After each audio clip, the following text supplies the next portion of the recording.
Hi, I'm Peter J. Ray. Welcome. Today's topic is the 1911 Cleveland Naps AL MLB baseball season.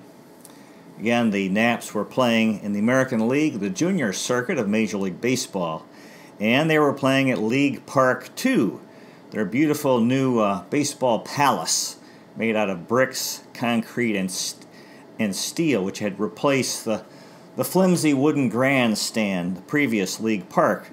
The Naps had a strong year in 1911. They finished in third place with a record of 80-73, 7 games over 500, winning percentage of .523, 22 games out of first place. First place team in 1911 was the Philadelphia Athletics, who were 101-50, winning percentage of .669. Second place, the Detroit Tigers were 89-65. Third place, the Cleveland Naps, 80-73. Fourth place, the Boston Red Sox, 78-75. Fifth place, the Chicago White Sox, 77-74. Sixth place, the New York Highlanders, 76-76. Seventh place, the Washington Senators, 64-90. And in eighth and last place, the St. Louis Browns were 45-107, winning percentage of .296, 56.5 games out of first. Tough year for the St. Louis Browns. Now, in 1911, Cleveland finally had Sunday baseball. Well, it's been a long time coming. May 14th was their first legal Sunday baseball game, and this was very helpful for attendance because Sunday was the big day for folks to go to games, because back then the work week was Monday through Saturday, 6 days a week. The law had been changed to make it was a state the law. It was a Ohio state law to make, and that meant that Sunday baseball games were legal in Ohio.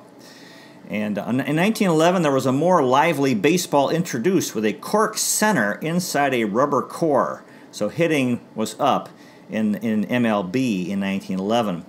Now, on that first Sunday baseball game, on Sunday, May 14th at League Park, the crowd was warned against, quote, boisterous rooting, and that they needed to have respect for the Sabbath. Attendance increased in 1911, 110,000 fans more, to a total of 406,296, or an average of 5,277 fans per game. After the season, again, there was the Ohio Championship Series played against the Cincinnati Reds, and the Reds won that series 4-2. Now, a very extremely tragic thing happened. Addie Joss, who had been a star pitcher for the Naps since 1902, he contracted tubercular meningitis, and he died on April 14th, 1911, in Toledo, Ohio. Very tremendous, terrible loss for the team. He's the Tribe's all-time ERA leader. His career ERA is 1.89, incredible. He's also the leader for the Cleveland Indians in shutouts with 45 and winning percentage .623. He was inducted in the Baseball Hall of Fame in 1978. The opening game of the season in 1911 was delayed so the whole team could attend his funeral in Toledo. On July 24th, 1911, there was a benefit game played, an exhibition game to raise money for his widow, the Cleveland Naps against a group of All-Stars. And this is considered a forerunner to the All-Star game, which actually had not started yet. Ty Cobb came and wore a Cleveland uniform because somehow his Detroit uniform had been lost during his travels. Other star players included future Cleveland star Tris Speaker, also Eddie Collins, Frank Home Run Baker, Bobby Wallace, and Walter Johnson. And they had a big crowd. 15,272 fans came to League Park for this benefit game, and $12,931.60 was raised for Addie Joss's widow and the family. Spring training was held in New Orleans, and Joss attended. He did not look good. There was an exhibition game in Chattanooga, Tennessee, and Eddie Joss collapsed on the field before the game.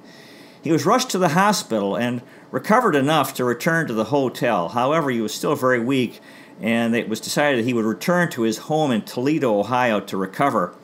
The Cleveland Nats doctor, M.H. Cast, came to Toledo to examine him, and the diagnosis was very grim, tuberculosis meningitis, and at the time there was no cure. And he died April 14th. The players were pressured to play the scheduled opening day, which meant they would have missed Addie Joss's funeral. They were pressured by the American League president, Ban Johnson. However, the players refused to play, and Ban Johnson finally backed off, and the game was postponed.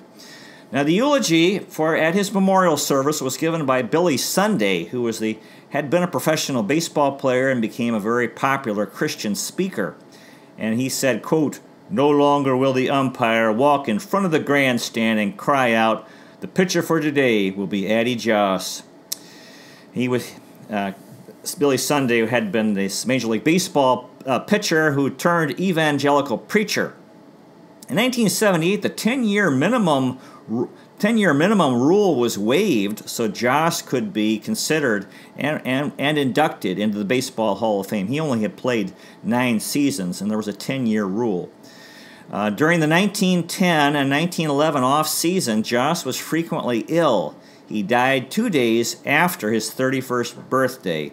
Napoleon Lajoie said this, quote, "In Addie Joss's death, baseball loses one of the best pitchers and men that has ever been identified with the game.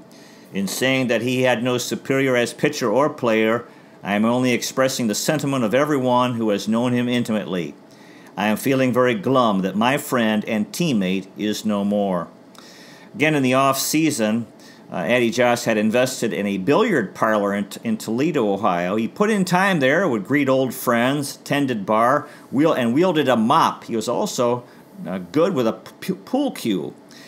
During the off-season, also, he had been on the vaudeville circuit with a group of singing baseball players.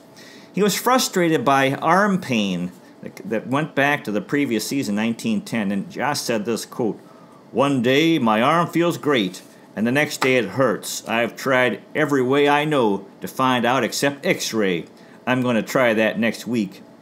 Before he died, he visited not long before he died, he visited the News-Bee newspaper in Toledo and was reportedly slurring his words and had sunken cheeks, so folks were very worried about him. He experienced chest pain and difficulty breathing, had a severe headache, and had constant coughing. After his death, teammate George Stovall said this, quote, "It seems that I have lost a brother. No better man ever lived than Addie. His death has been a shock that we will not soon forget." There was a Masonic funeral. He was a member of the Masonic Knights Templar.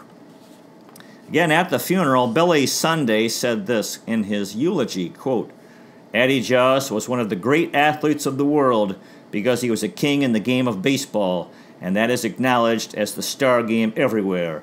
He was one of the men who, by his gentlemanly manner, sterling manhood, and unimpeachable honesty, was an honor to the profession. He was one of those men who, by their character and manhood, have helped the game maintain its hold on the American people, from the president in the White House to the newsboy on the streets, from the staid and dignified members of the Supreme Court to the huckster selling his wares from a wagon. Addie Joss tried hard to strike out death, and it seemed for a time as though he would win. The bases were full. The score was tied with 2 out. Thousands, yes, millions in a nation's grandstand and bleachers sat breathlessly watching the conflict. The great twirler stood erect in the box. Death walked to the plate." And then he continued that there was a 2-0 count. In other words, 2 balls had been thrown in this metaphor. Addie Joss pitching to death. Quote, "Again the ball sped plateward. Addie's eyes became glassy. His muscles weakened. His mind failed. Ball 3 rang faintly in his ears. It was then that the great manager of the universe took the star-napped twirler out of the box and sent him to the clubhouse." And then Billy Sunday paused and said, "Goodbye, Addie." And at the time, during the service, Joss's teammates wept controllably. They really felt bad about losing this tremendous pitcher and a wonderful human being. and it certainly was a huge loss for the team in 1911. Again, the manager for the Naps was Deacon McGuire. Although he was only manager for the first 17 games, he had a record of 6-11. He had played for the Cleveland Blues back in 1888 and the Cleveland Naps in 1908 and 1910. Was the manager of the Naps from 1909 to 1911. He resigned on May 3rd, 1911. He stated that he was disappointed in the team's showing and hoped better results could be achieved if a new man was in charge. So that was the end of Deacon McGuire's time in Cleveland. He still has the Major League Baseball record, 26 seasons played as a catcher. Deacon McGuire. The new manager after McGuire resigned was George Stovall, who was player manager. He was the regular first baseman, and the team definitely revived under him. They had a record of 74-62, winning percentage of .544, which was second only to the first place Philadelphia Athletics. As a player, Stovall hit .271, 17 doubles, 7 triples, 79 RBIs, 11 stolen bases in 126 games. And this was Stovall's last year in Cleveland. He played for Cleveland from 1904 to 1911 and was the manager for most of the 1911 season. The Cleveland Plain Dealer newspaper reported this about George Stovall's managing, quote, "He's got them all up on their toes, and they jabber away like a lot of poll parrots. They're full of fight, back each other up like champions, and you can look for them to be very much in next year's pennant." And here's a quote by George Stovall, quote, "2 kegs of beer if we win, and 1 keg anyway." He was very popular with his players, very genial, good guy, and however, this was his last year in Cleveland. He was not brought back. The players felt real bad. There was a change made. A new manager came in 1912. So George Stovall, good guy. The catcher in 1911 was Gus Fisher. Fisher batted .261, 53 hits, 6 doubles, 3 triples, 12 RBIs, 6 stolen bases in 70 games. Fisher was from Pottsboro, Texas, and he died in Portland, Oregon in 1972 at age 86. Career average of .254 with 12 RBIs, and Fisher played for the Cleveland Naps and New York Highlanders between 1911 and 1912. Gus Fisher. Our second baseman in 1911 was Neil Ball. Ball batted .296 with 122 hits, 14 doubles, 9 triples, 3 home runs, 45 RBIs, 21 stolen bases in 116 games, and Ball was with Cleveland from 1909 to 1912. Neil Ball. Ivy Olson was our shortstop. Olson batted .261 with 142 hits, 20 doubles, 8 triples, a home run, 50 RBIs, 20 stolen bases in 140 games. Olson was from Kansas City, Missouri. He died in Inglewood, California in 1965 at age 79. Career average of .258 with 13 home runs and 446 RBIs. Olson played for the Cleveland Naps, Cincinnati Reds, and Brooklyn Robins between 1911 and 1924. He was a coach for the Brooklyn Dodgers and New York Giants. He's the all-time Dodgers at-bats to strikeouts ratio leader, he struck out only once every 26.8 at-bats. He also set the record in that regard in 1922, he struck out once every 55.1 at-bats. Ivy Olson. Our third baseman in 1911 was Terry Turner. Turner batted .252 with 105 hits, 16 doubles, 9 triples, 28 RBIs, 29 stolen bases in 117 games. And Turner was with Cleveland from 1904 to 1918. Terry Turner. In the outfield, we had Joe Birmingham, regular outfielder. Birmingham hit .304, 136 hits, 18 doubles, 5 triples, 2 home runs, 51 RBIs, 16 stolen bases in 125 games. Birmingham played for Cleveland from 1906 to 1914 and was a manager through 1915. Joe Birmingham. Shoeless Joe Jackson had an incredible year. Jackson hit .408. He had 233 hits, 45 doubles, 19 triples, 7 home runs, 83 RBIs, 41 stolen bases in 147 games. Jackson was with Cleveland from 1910 to 1915. And this was his rookie year. He set the club record up until now with a 408 average, highest ever for a season. He also had a 28-game hitting streak. Ty Cobb said, quote, "There is no denying that he is a better ball player his first year in the big leagues than anyone who ever was." Napoleon Lajoie had this to say about Shoeless Joe Jackson. "There is not one chance in 10 that he will fail to stick. Jackson is a natural ball player. He is a natural batter, a natural fielder and thrower, and such players don't explode. There is no luck about Jackson's success. He has come to the top because he cannot help being a star player, and he is going to stick." Shoeless Joe Jackson, what a year. Another regular outfielder was Jack Graney. Graney hit .269 with 142 hits, 25 doubles, 5 triples, a home run, 45 RBIs, 21 stolen bases in 146 games. Graney was with Cleveland from 1908 and then 1910 to 1922 as a player, and then was the Cleveland Indians radio broadcaster from 1932 to 1953, Jack Graney.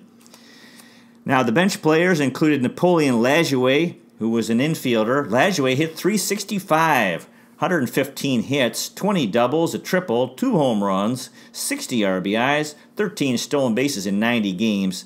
Lajoie was with Cleveland from 1902 to 1914.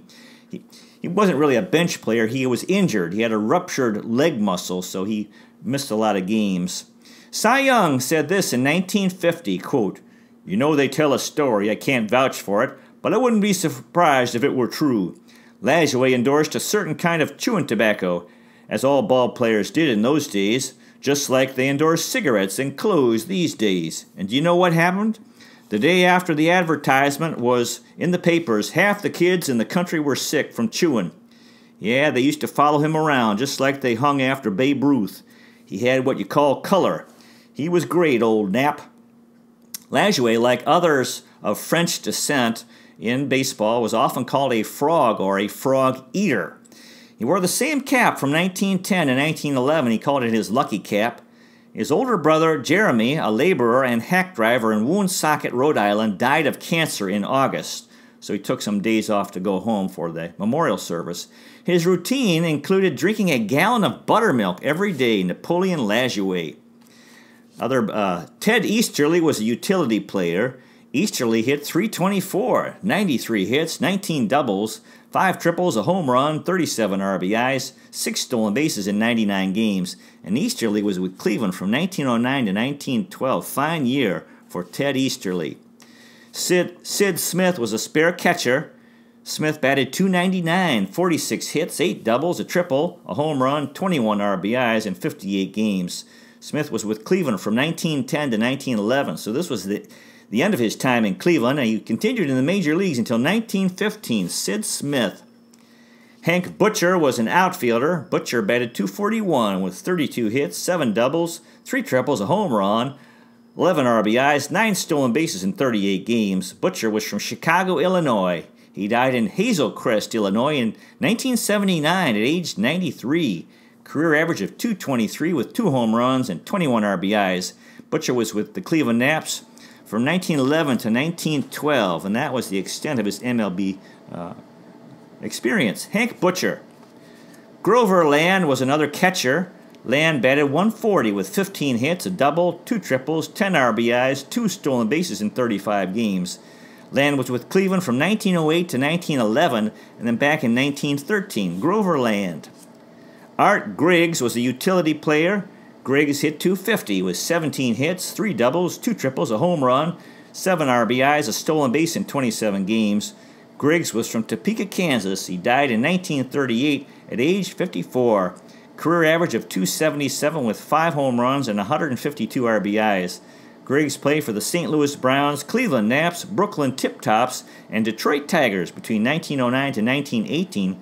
He played left halfback on the football team at the University of Pittsburgh. Art Griggs.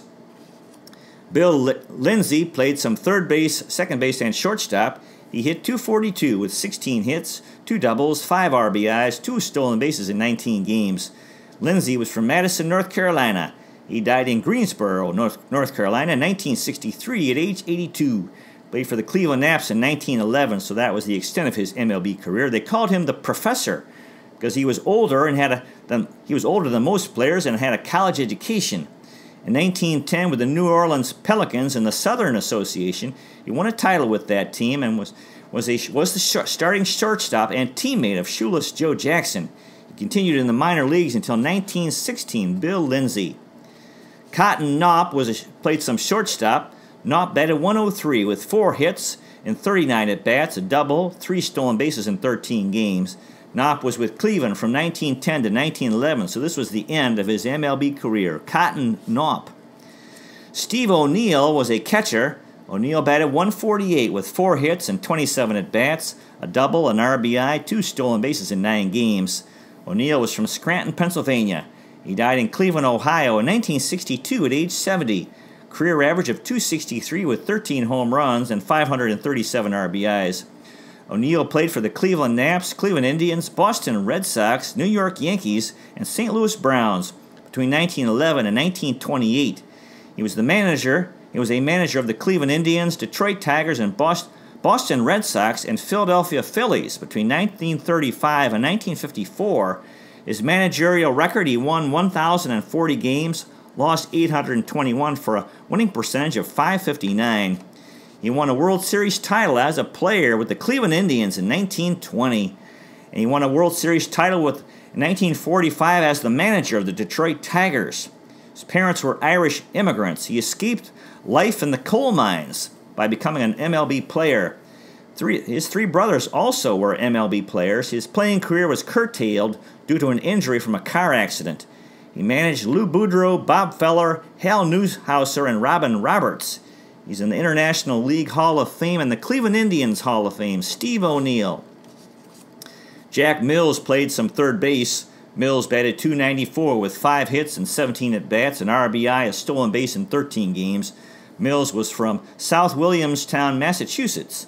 He died in Washington, D.C. in 1973 at age 83. Played for the Cleveland Naps in 1911. And he graduated from Williams College in 1911, so just had a brief MLB career. Jack Mills. Dave Callahan was an outfielder. Callahan hit .250 with 4 hits and 16 at-bats, a triple. He walked once in 6 games. Callahan played for Cleveland from 1910 to 1911. This was the end of his MLB career. Dave Callahan. Tim Hendricks was a third baseman. Hendricks batted .286 with 2 hits and 7 at-bats. He struck out once in 4 games. Hendricks was from Leroy, Illinois. He died in Corpus Christi, Texas in 1957 at age 66. Career average of .276 with 6 home runs and 192 RBIs. Hendricks played for the Cleveland Naps, New York Yankees, St. Louis Browns, and Boston Red Sox between 1911 and 1921. So this was his rookie year in a 10-year career. He was one of 6 children. His father was a stonecutter. Cleveland coach, Cleveland scout Bob Gilks saw him and recommended that Cleveland signed him. His best year was 1920 with the Red Sox when he hit .328 with 75 RBIs. Tim Hendricks. Herman Bronke was a third baseman. Bronke hit .167 with 1 hit and 6 at-bats. He struck out once in 2 games. Bronke was with Cleveland from 1910 to 1912. Herman Bronke. Ben DeMott was an outfielder and also a pitcher. He batted 4 times, did not get a hit, walked once, struck out once in 2 games. Pitching record was 0-1 with an ERA of 12.27. One start, and he pitched 3 2/3 innings. He was with Cleveland from 1910 to 1911, so this was the end of his MLB career. Ben DeMott. Burt Adams was another catcher.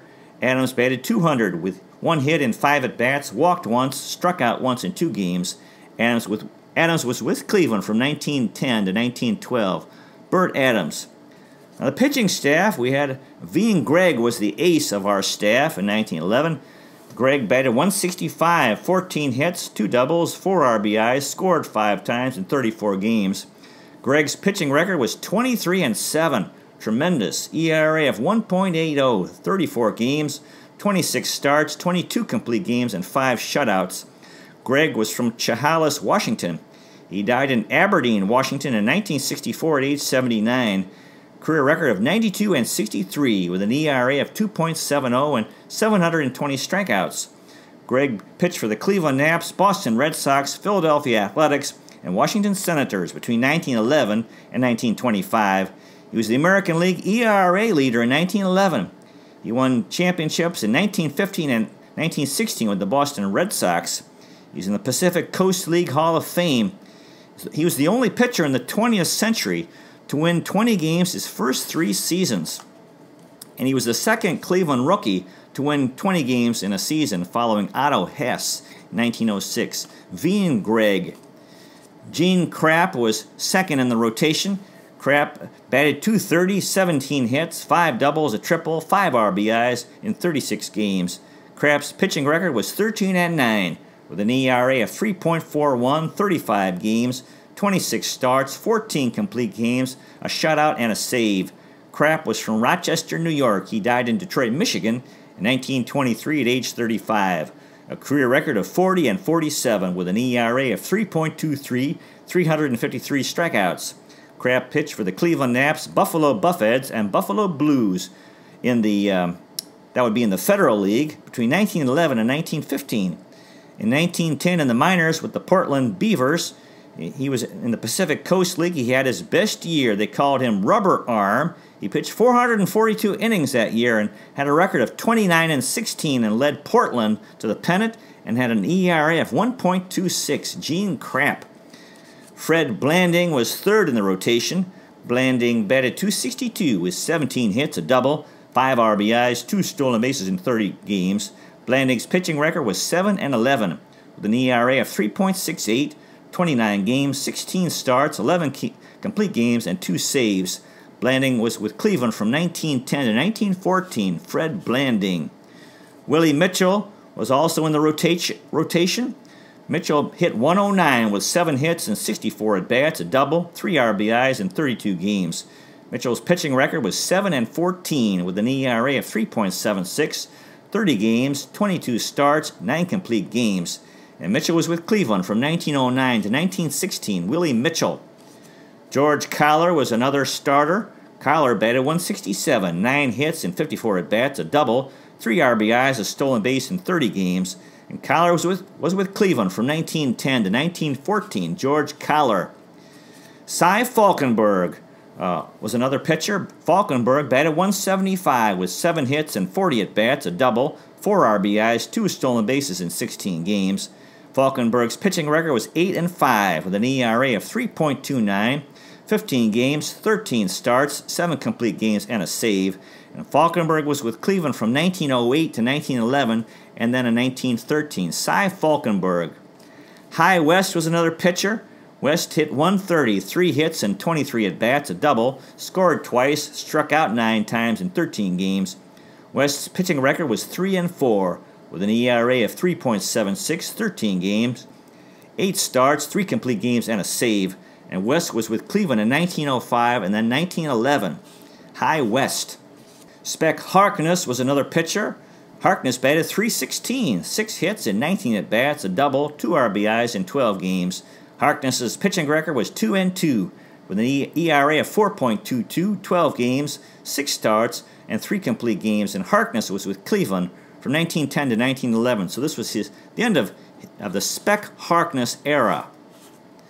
Bill James was another pitcher.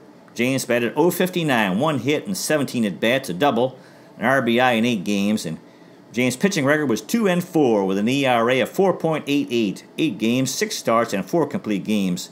James was from Detroit, Michigan. He died in Venice, California in 1942 at age 55.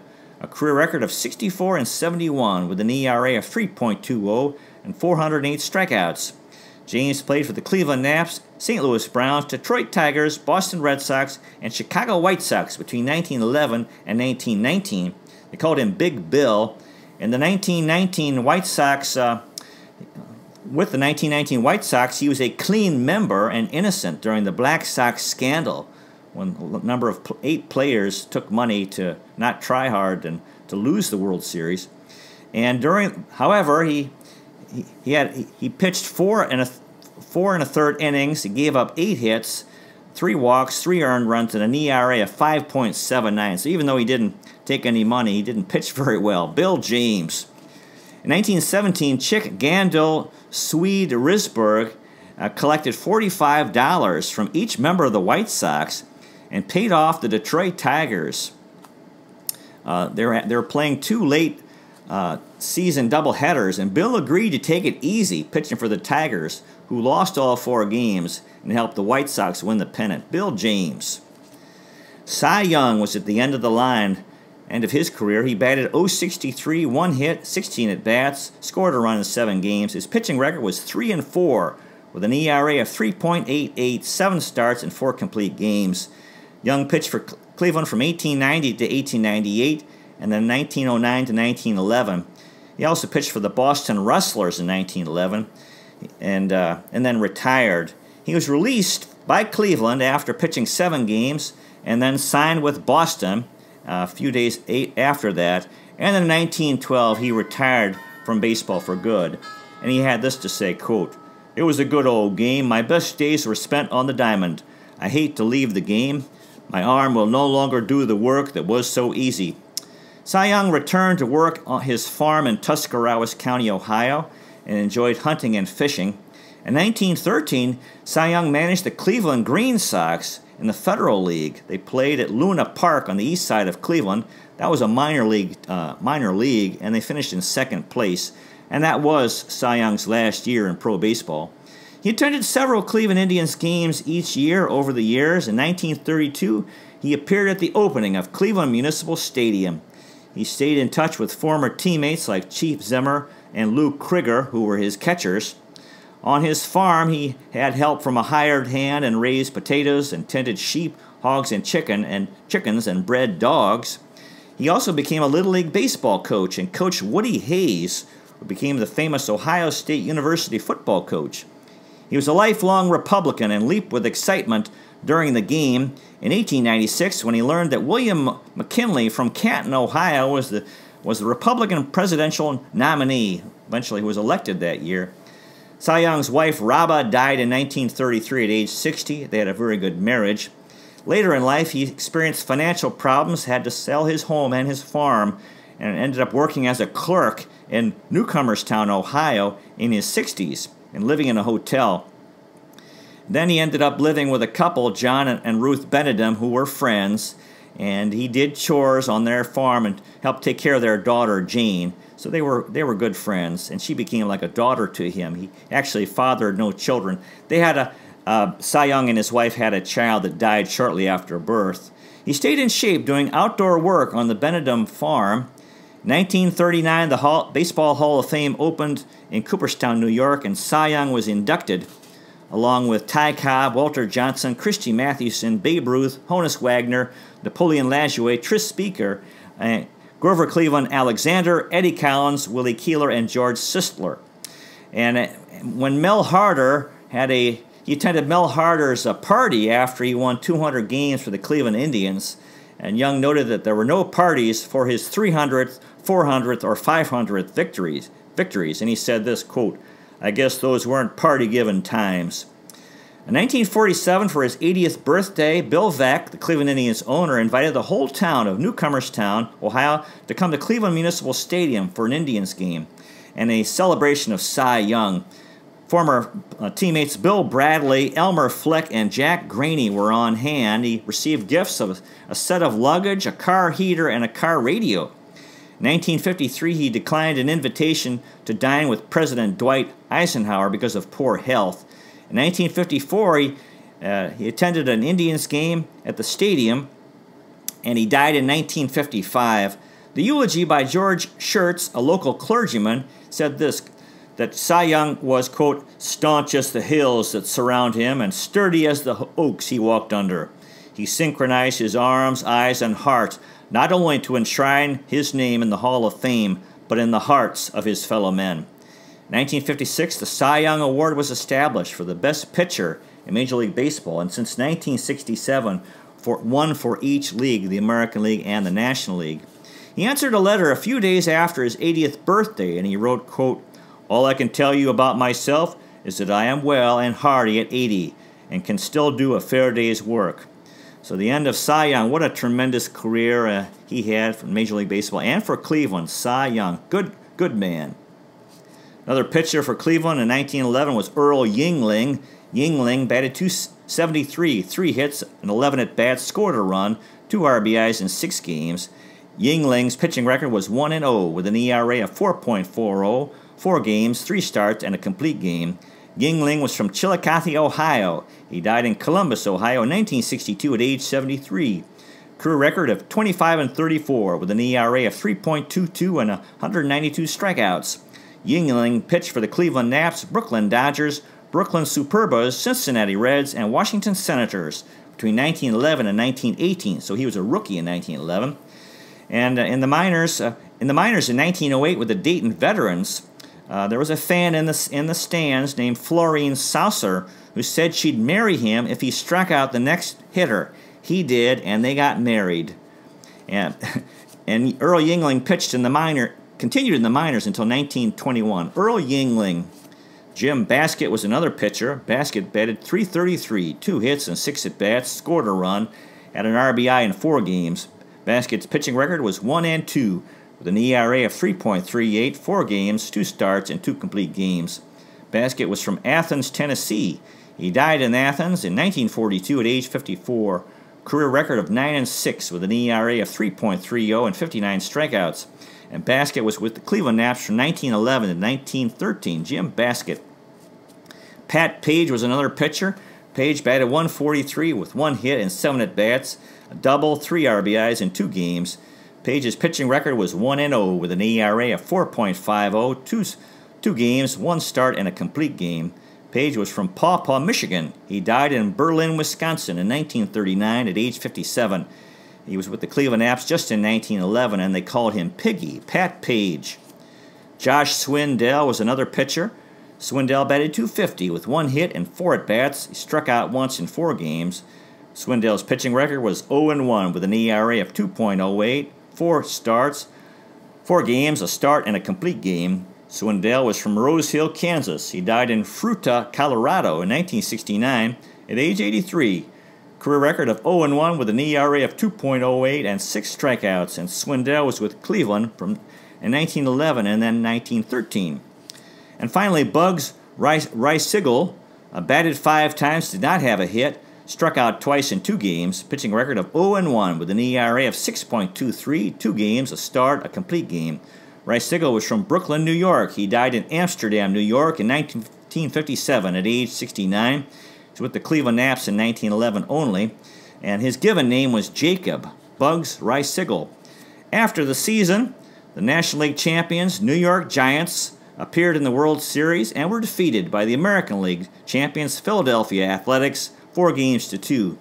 And the star players included Frank Home Run Baker of the A's, Christy Mathewson of the Giants, Rube Marquardt of the Giants, and the 2 famous managers Connie Mack of the A's and John McGraw of the Giants.